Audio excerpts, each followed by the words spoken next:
Hello, this is Robot's Great War review, and this is the first review I'm doing here, and obviously this is the Robot Wars Gauntlet set in good condition, which I've had for about 3 years, but still good condition. Let's before we move on to the actual set, we'll look at the box. Basically, we've got one of the big balls smashing through, sparks everywhere. We've also got the robot X-Terminator axe coming through, like it did on most of the Robot Wars pullback toys packaging, with whatever weapon they had coming through. And we have an overview of the actual set of the Gauntlet, with the accessories and the very exclusive X-Terminator, which says down here, exclusive X-Terminator 2 robot and accessories. And basically it's the Gauntlet Challenger box with pump action spikes and demolition balls. So I think we'll look at the back as well. Now very nice kind of like catch. Roboteers, the time has come to activate, which is a bit of a pun, I think. And the radio control robots, Shunt, Cyclot and Matilda. Obviously this set came out before the other two radio control robots, Sergeant Bash and Tornado, came out. And we have the pullbacks, most of them are here, which came out at the time. So the pullbacks: Dead Metal, Matilda, Hypnodisc, Chaos 2, Razor, Cyclot, Shunt and Sergeant Bash. And over here we've got again the Gauntlet set, Can You Run the Gauntlet?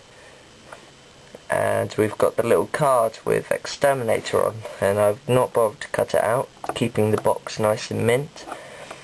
And it has the actual weight of the actual robot, not the toy robot. So it has 80.1 kilos for its weight, 80 centimeters for its length, 60 centimeters for width, height is 50 centimeters, speed 25 miles an hour, and it's powered by two 750 watt Bosch motors, and weaponry: interchangeable axe or flipper, and a scoop bucket. I don't know if you can see this, I don't know how to fix on my camera, but anyway, I'm just reading it out so you know what's on there.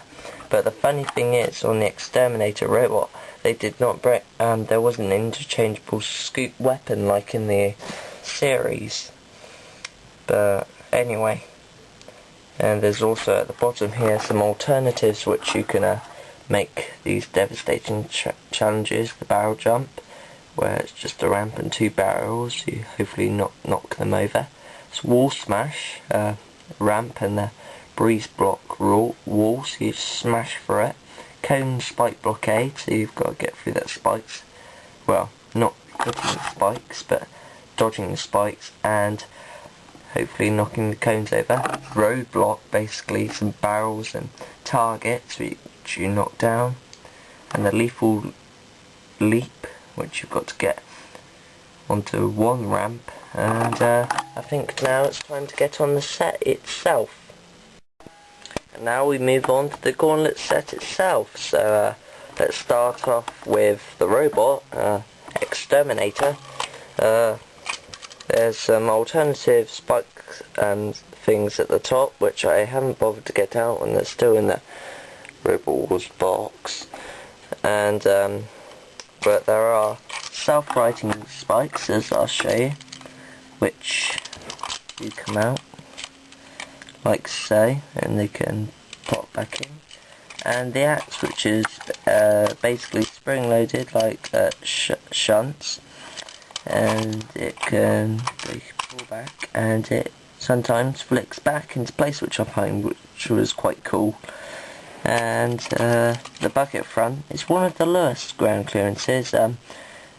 Robots like Tornado with the scoop on, and Chaos Tomb, Razor and Panic Attack, they'll get under X-Terminator, but X-Terminator has quite a nice touch to it. It's a really good robot.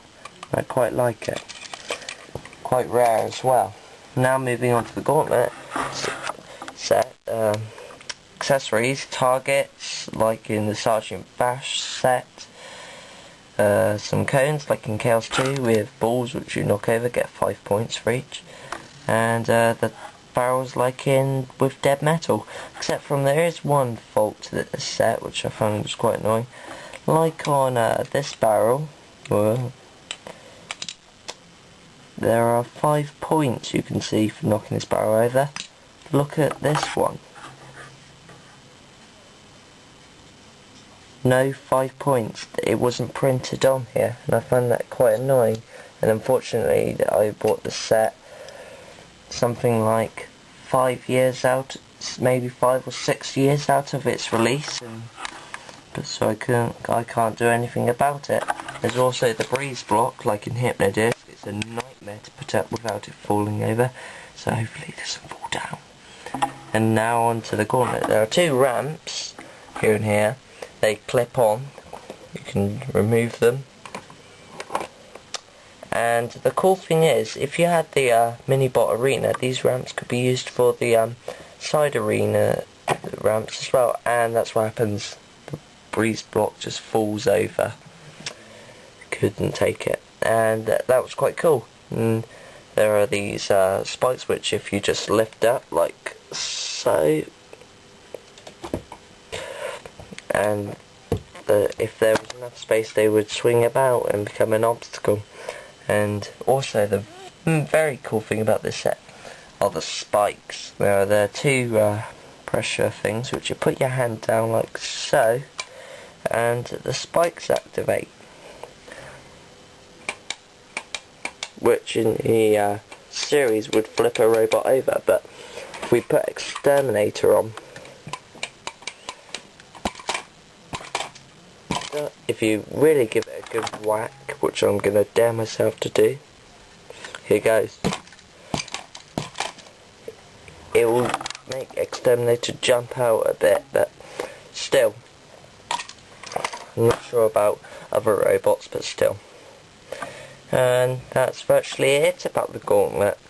It's a really good set. If you can find it on eBay complete, or maybe I bought this from Amazon, believe it or not, for the original price for it, £30, which was brilliant find for after 6 or 5 years staying at the same price. A very rare set. Really enjoyed it. Still play with it sometimes. Some friends of mine come over, or people come over with their kids, and I let my kids, not mine, their kids play with it and make sure that they use Connects robots, because my pullbacks are too precious for me. Sometimes Lego ones, but there are some problems with it, like robots won't, some Connects ones don't get up it, so we have like Armed here, which is my favourite robot, and if you push it up, it's fine. Well, so it goes off. It goes up quite nicely, but if we found another robot, some robots don't go up, and that is quite annoying. But I hope you've enjoyed this review, and I made this review because I was watching Vote Saxon 07's videos of his Robot Wars reviews, and I said that I had this in mint condition, and I think he might believe me, but this is just to prove it, and I might put his link in the side channel so you can add him or watch his reviews. He also made some cardboard contestant robots, which I just love. They're just brilliant. And I'll be reviewing 3 more sets, pullbacks that he didn't review because he didn't get them. And well, this has been a Robot Great War review. Hope you've enjoyed it. We'll see you next time.